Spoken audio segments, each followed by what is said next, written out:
automatic glass doors of St. Mary's Memorial Hospital slid open with a hiss, releasing a blast of warm air into the cold night. Emily stumbled inside, clutching her 7-year-old daughter Lily against her chest. The girl's skin was hot to the touch, her breaths shallow and ragged, each inhale sounding like a battle her tiny lungs were losing. Emily's heart raced faster than her footsteps on the gleaming tile floor. She had called a cab with the last of her crumpled bills because she knew she couldn't carry her daughter 3 blocks in the rain. Her waitress uniform was still damp from her double shift, and her hair stuck to her cheeks, but none of that mattered. Only Lily mattered. "Please, someone help." Emily's voice cracked, echoing through the half-empty hospital lobby.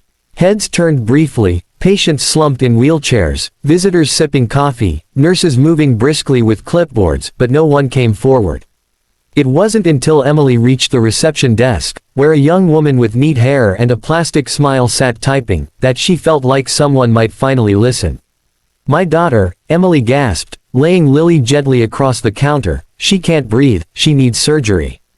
Please, you have to help her." The receptionist glanced at Lily, then back at her computer. Her tone was polite but firm, rehearsed from years of saying the same thing. "Ma'am, does your daughter have insurance? Or a financial sponsor on file?"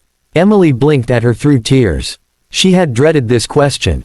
She had worked long enough at the diner to know her paycheck couldn't cover a fraction of what the doctors demanded. She had pawned her engagement ring 2 months ago just to pay for Lily's medications. Every debt collector in the county knew her name. Insurance. She could barely afford groceries. I don't," Emily whispered, her voice breaking. "But she's all I have. She needs this surgery now. Please." The receptionist sighed, her sympathy edged with bureaucracy. "Without proof of insurance or a deposit for the procedure, I can't authorize admission into surgery. I can direct you to our financial department, but..." "Financial department?" Emily almost screamed. Her knees buckled, and she sank to the floor, clutching Lily tightly. "She doesn't have time for paperwork. She needs help now." Lily whimpered softly, her lips paling. Emily's hands trembled as she brushed damp hair from her daughter's forehead. For the first time in her life, she dropped every shred of pride she had carried like armor. She had worked shifts until her feet bled. She had endured whispers when her husband abandoned them. She had smiled at rude customers just to keep tips flowing. But now, none of that mattered. On her knees, tears streaming, she cried out, her voice rising through the sterile lobby. "Please save my daughter. I'll do anything. Just don't let her die." Her plea sliced through the air like broken glass. For a moment, silence fell. A man waiting for a prescription lowered his newspaper. A nurse paused mid-step. A janitor stopped pushing his mop. Everyone heard her desperation, but no one moved. Some looked at her with pity, others turned their eyes away, unwilling to be dragged into someone else's tragedy. Then, new footsteps entered the lobby. Heavy, deliberate, echoing. The hospital doors slid open again, and in walked a tall man in a charcoal gray suit. His polished shoes clicked against the floor, and his presence seemed to command the space instantly. A hush followed him, the kind of silence reserved for someone people recognized but never dared to approach. It was Richard Hale, the billionaire, owner of Hale Enterprises. His face had been on magazine covers and nightly news segments. He was the kind of man people whispered about. Ruthless in business, untouchable in wealth, respected but feared. He was not a man one expected to see in a public hospital lobby at midnight. Richard's sharp blue eyes scanned the room until they landed on the scene at the desk, Emily, kneeling on the floor, clutching her limp daughter. Her sobs echoed against the tile. The receptionist, suddenly flustered by his presence, whispered into her headset, "Security." But Richard lifted a hand.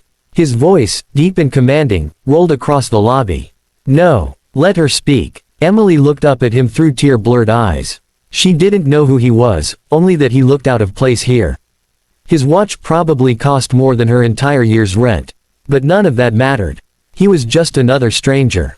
Still, she begged him anyway, because pride had no place where a child's life was slipping away. She needs surgery.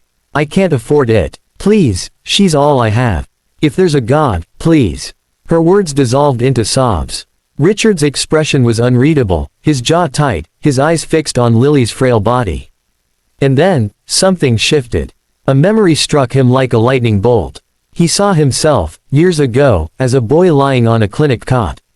He had been weak with pneumonia, his mother clutching his hand, begging a doctor not to let him die. His father had just lost his job, and they couldn't pay.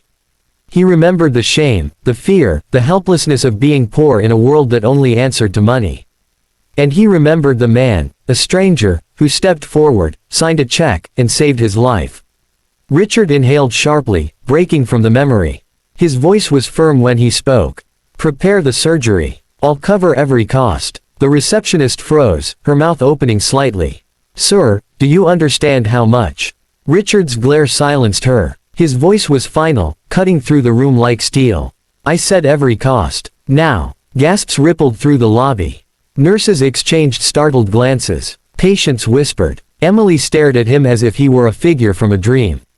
Why would you?" she stammered, unable to form the words.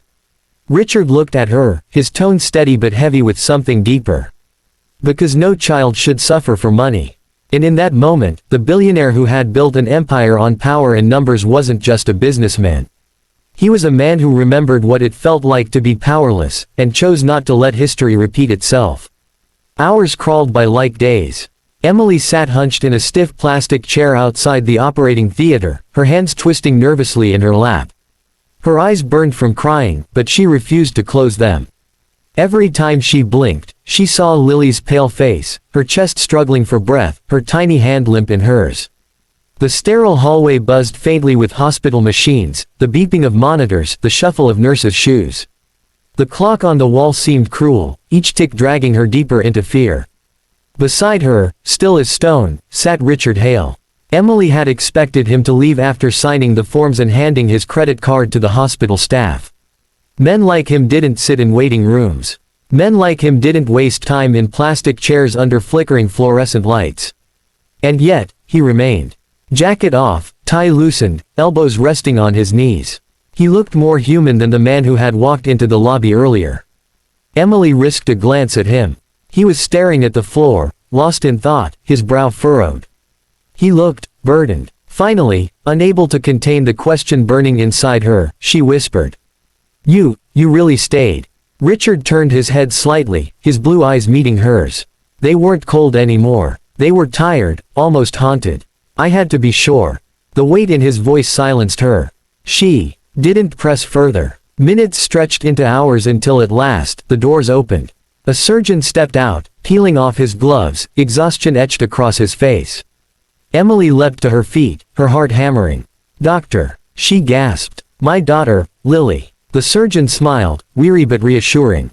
"She's stable. The surgery was successful. She's going to be okay." Emily's legs gave way, and she nearly collapsed in relief. Tears poured down her face as sobs racked her chest.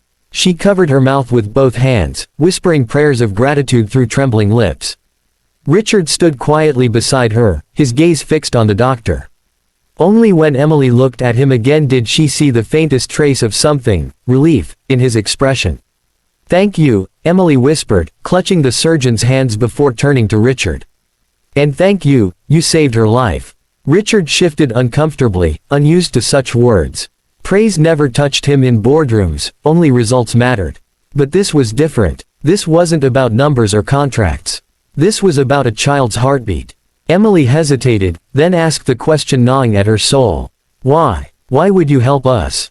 You don't even know us. For a moment, Richard said nothing. He turned his gaze down the hallway, as though searching for the right words in the sterile glow of the hospital lights. Finally, his voice came low and steady.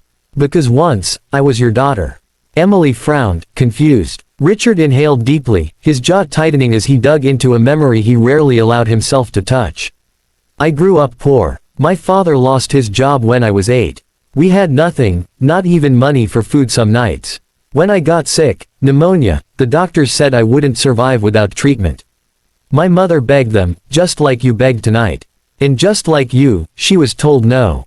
Too expensive, too risky, too late." His voice wavered slightly, but he steadied it. "And then, a man I'd never seen before stepped in. He paid for everything, saved my life. I never even learned his name. But I never forgot what he did. That stranger gave me more than a chance to breathe. He gave me a chance to live. To become everything I am now. Emily's eyes welled with fresh tears. She saw him differently now, not as a cold billionaire, but as a boy who once knew her pain. So tonight, Richard continued, his eyes locking with hers, I remembered what it felt like to beg for hope. And I realized it was my turn to be that stranger for someone else. Emily's throat tightened. I don't know how to thank you. Richard shook his head. Don't thank me. Just raise her well. Teach her to be kind. Teach her not to forget where she comes from, no matter how far she goes.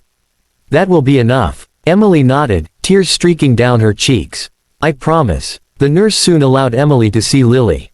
She rushed into the recovery room, her heart bursting as she saw her daughter's small chest rise and fall in steady rhythm. Lily was pale but alive, her breathing calm, her tiny fingers twitching as though reaching for her mother. Emily kissed her forehead, whispering, You're safe now, baby. You're safe. Behind her, Richard lingered at the doorway, watching quietly. For the first time in years, he felt something stir in his chest, something warmer than power, richer than wealth. It was the feeling of giving life back where there was none. He left without fanfare, without waiting for more gratitude. The world would never know what he did that night. The headlines would never praise him. And that was how he wanted it. Some acts of kindness weren't meant to be broadcast, they were meant to be lived. But Richard didn't stop there. A week later, St. Mary's Hospital announced a new fund, the Lily program, dedicated to ensuring no child would be denied life-saving treatment due to money. The hospital staff were stunned when they learned who funded it, Richard Hale. Emily wept when she heard the news. She knew her daughter's name would live on, not just in survival, but in the hope it would bring countless other families like hers. As for Lily, she grew stronger with each passing day. And as she grew older, her mother told her the story of the night a stranger in a suit saved her life. Lily didn't remember the pain, but she remembered the lesson, compassion is a debt paid forward. And she vowed that one day, in her own way, she would repay it. Moral of the story. Money can build empires, but compassion builds legacies. True wealth lies not in what you keep, but in what you give to those who have nothing.